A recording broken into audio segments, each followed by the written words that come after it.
John Hutchinson Sukdio. I am 27 years old and I identify as a mixed-race male. Dad is from Guyana. He was born in British Guyana and then immigrated to England during the Windrush generation. I think he came over in 1965. My mum is white British. She is from a big working class family in South London.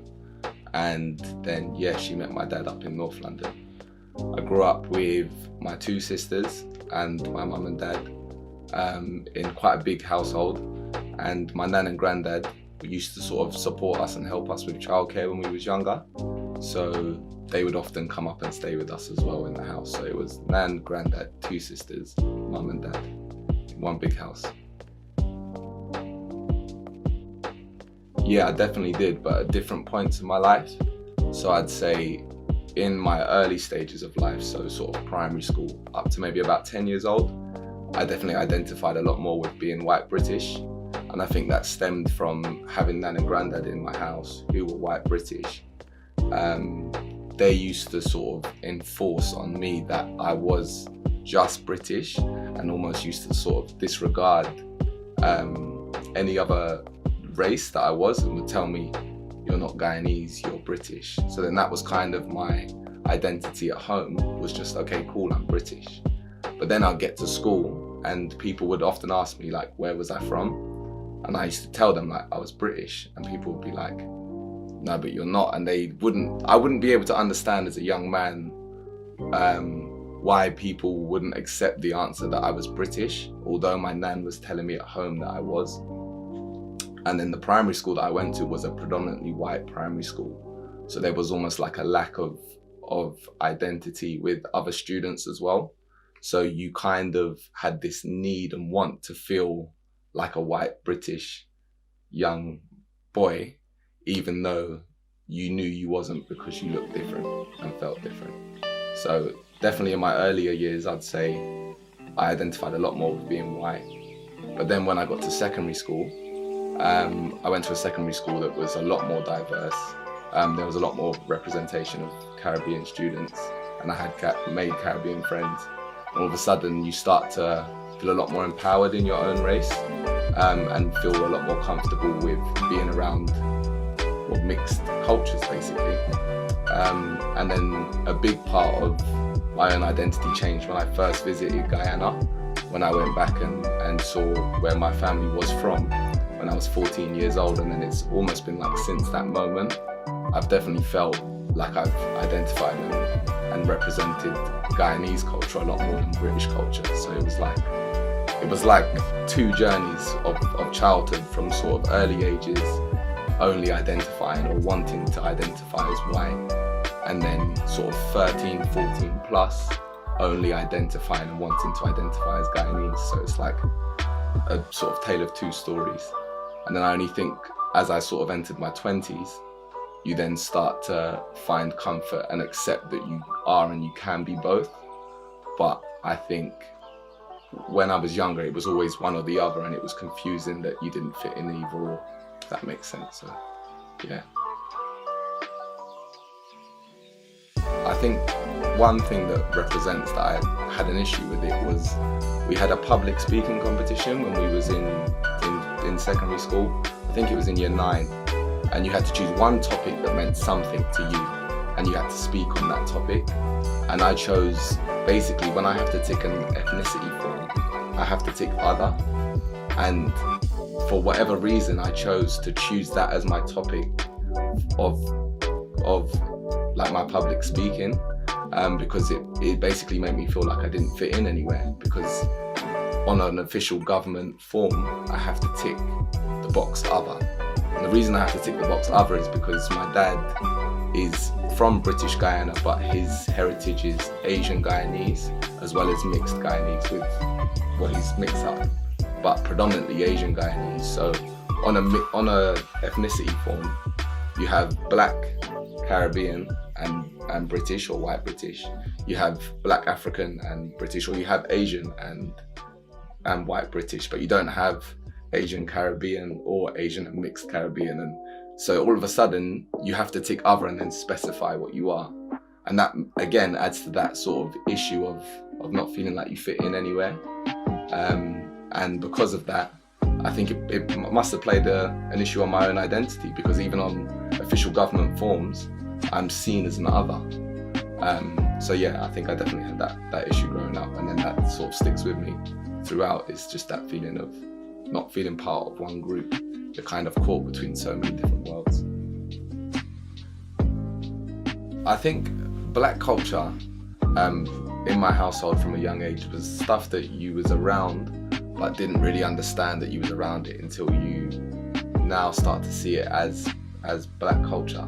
So there is a lot more empowerment in black British culture now than there was when we was younger. And at the time you didn't realise that it was black British culture. So something as simple as like the candy dance at a family party, or listening to old calypso tunes at a family party, for example, eating certain foods at a family party. Instantly I'm thinking family parties. Was a real sort of celebration of black British culture, and yet you didn't really understand that that's what it was until all of a sudden you meet other friends and realise that we're all the same. We have the same parties, same dances. This is how we get down. So yeah, I wouldn't say I understood it for what it was at the time, but later on I definitely sort of feel like that was what you experienced at home, based on meeting other friends and realising you're sort of coming from similar experiences at home.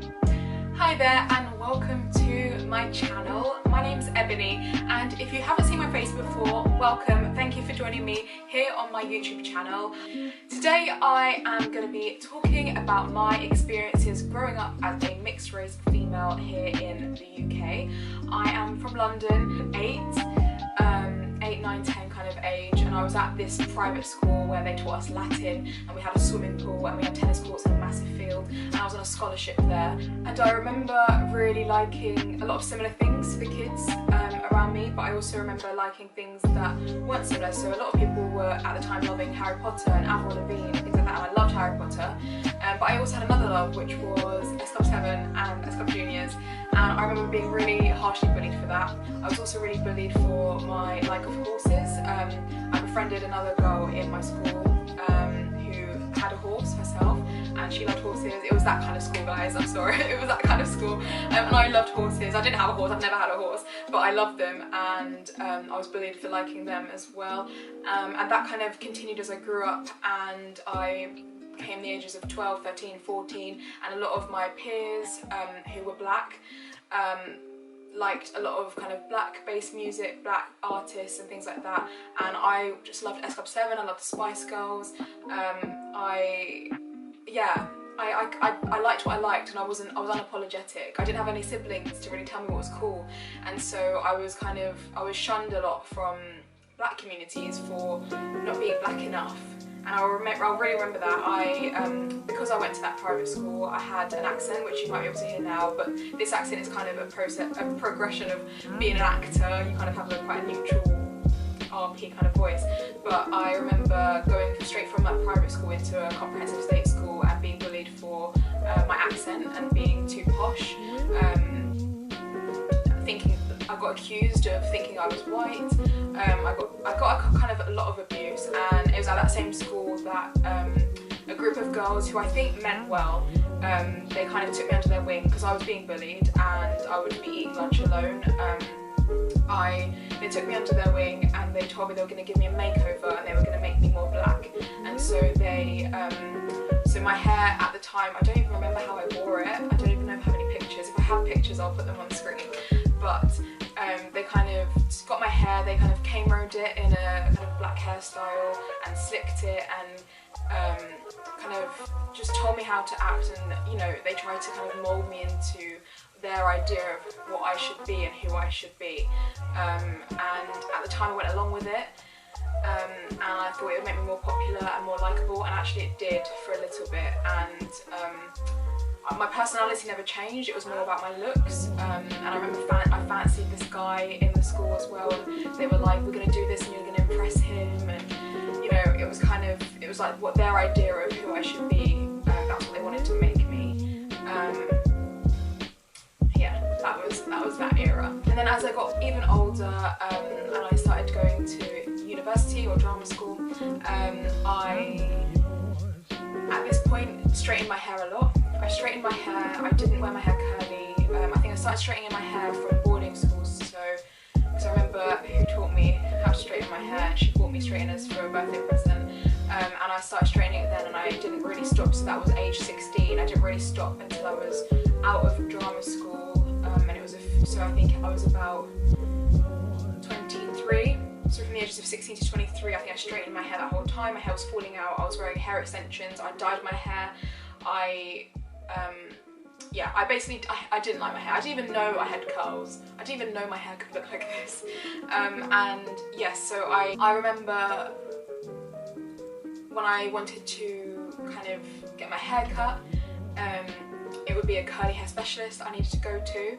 So in terms of racism, a white person can go into any hairdresser and get their hair cut, pretty much. I think 99.999% of the time, a white person can walk into any hairdresser and get their hair cut. It's not the same for people with afro hair or curly hair. I had to seek out a curly hair specialist, and I made many mistakes along the way of going to people who didn't know what they were doing, who would straighten my hair and then cut it and cut too much off. And I had many different hairstyles, many different lengths. I was here at one point, this is the longest my hair's ever been, and that's because I've started to go to curly hair specialist. But with that comes a price, and it means that I pay a lot more for a haircut than anyone else would normally just go into like a regular hairdresser where you could just get a quick cut and leave. It means that you're spending a lot more time there, which is fine, but it means also spending between 80 and 120 pounds for a haircut, for a good haircut, and it's worth it. But I just wish that more hairdressers and training places would make curly haircuts a mandatory part of their training, so that there were more curly hair specialists across the UK and I guess the world. So with that, I recently, actually last year, decided to make a short film about this experience, and it's called Mixed Roots, and I'll shamelessly link it and plug it up here. I'm really proud of that film. That goes more into that story, so if you want to see more, you can click there. And then something that's kind of always been around, and since I've been teenager-ish, I'd guess, is the fetishization. I can never say the word fetishization. I'm not sure how to say it. Of mixed race women by men, and where I live, I grew up in southeast London. There's a really high population of black and ethnic minorities, and I noticed that a lot of the time the people who would catcall me or approach me and call me things like lighty were men from a black background. And I don't know if this is talked about enough, and it's not all men, it's not all black men, of course it isn't. It's just what I experienced where I live, and in the neighbourhood I live in. And it is a hard pill to swallow when you're kind of seen as a race, and you're seen for your curly hair, and you're desired because of a race, because of your race, and fetishized. And I think it happens a lot in TV, film, media. I did my dissertation at drama school was all about the male gaze, and one of the elements of my dissertation was the idea of people of ethnic minorities being glamorized because of their race by the media. And yeah, it's not a nice feeling, and it feels like a label's being put on you, and it feels like it's something that you can't really escape because it's just what you look like. And it can sometimes be aggressive, the way that men can approach women. Yeah, and that is kind of like a branch of colorism within black communities. It's awful. The idea that a lighter skin tone is more desirable than a darker skin tone.